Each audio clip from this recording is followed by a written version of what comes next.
It is January 29th, 2015. Michael Vaughn with Brian Acker. Brian, I haven't seen in a couple of months, so let's just do a quick review of the conclusion, very happy conclusion of 2014. Absolutely. The S&P 500, our Value 50 fund, outperformed the S&P 500. Probably only a handful of people who did, but yeah, it came in at 26.7%, our fund, versus the S&P in Canadian dollars at 24.24. I didn't repeat myself. That's the number.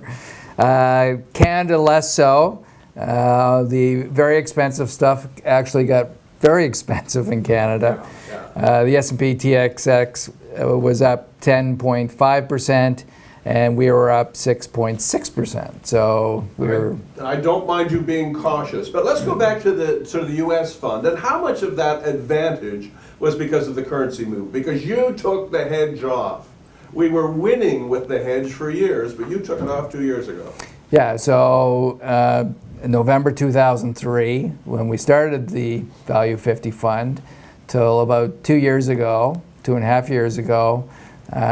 We eliminated the hedge at 102. Oh, good. So yeah, pretty good move there.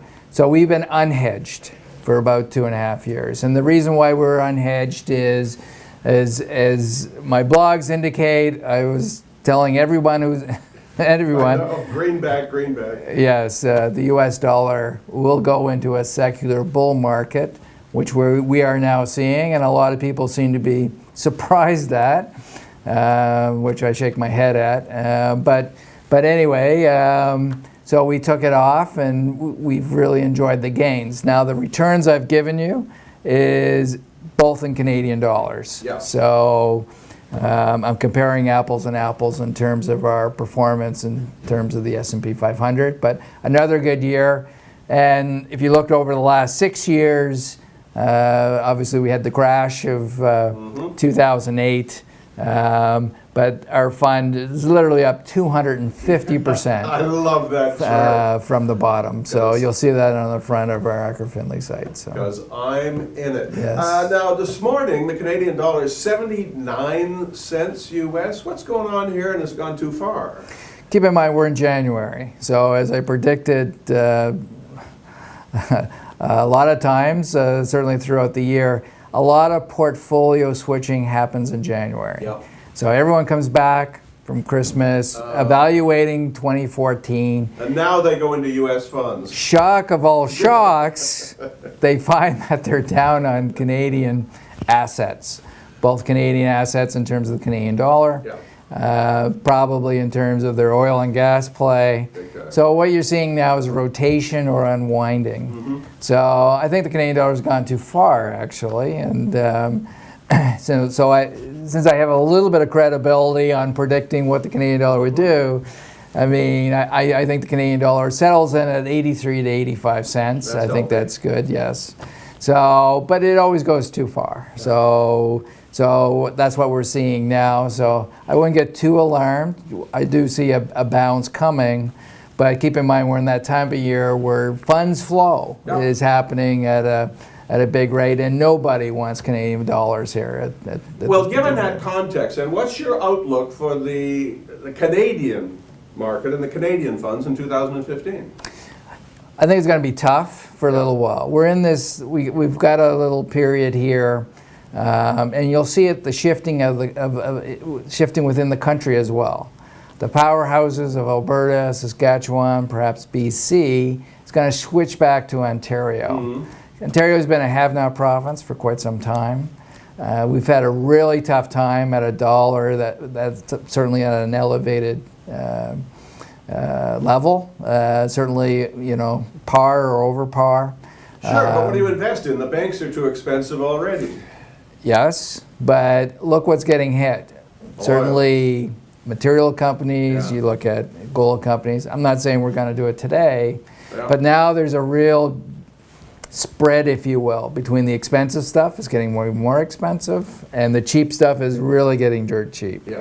So that's where your investment opportunity is in Canada. The cheap stuff will get so cheap that it becomes rate of return driven just in terms of the potential for rates of return on the cheap stuff.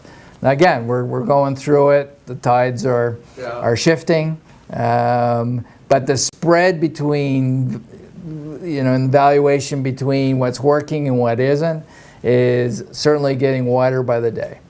So not today, but soon. Absolutely. It'd probably be another couple quarters. Yeah. All that stuff on the balance sheet. Keep in mind, we've had a bull market in commodities now for about 10 years. Yeah.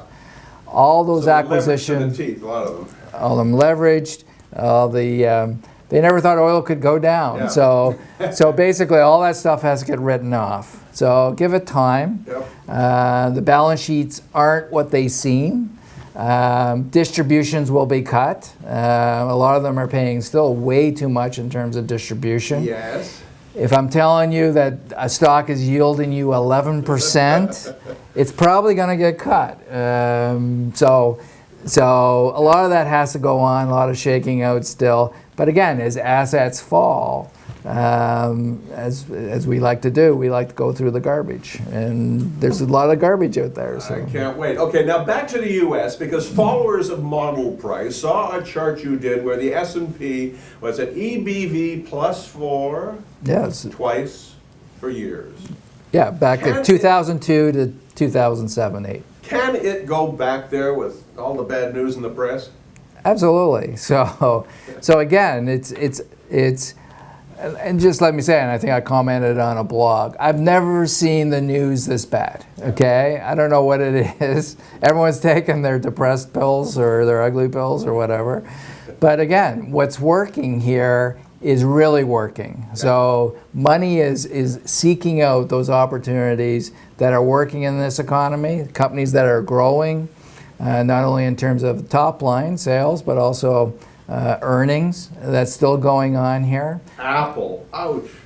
That's a case in point. So look, again, when I look at large cap, those large cap, even the Exxons, even the Chevrons out there, they're still trading at a discount to what we think is the true value of those companies. So if I were to put money anywhere, that's the sweet spot. The top, say, 100 companies of the S&P 500. I'm sorry I missed you last month. I won't miss you next month. Great to see you, Brian. Thanks for your time. Again, great to see you, Michael, and you're sporting a nice tan there. Pretty envious. Thank you.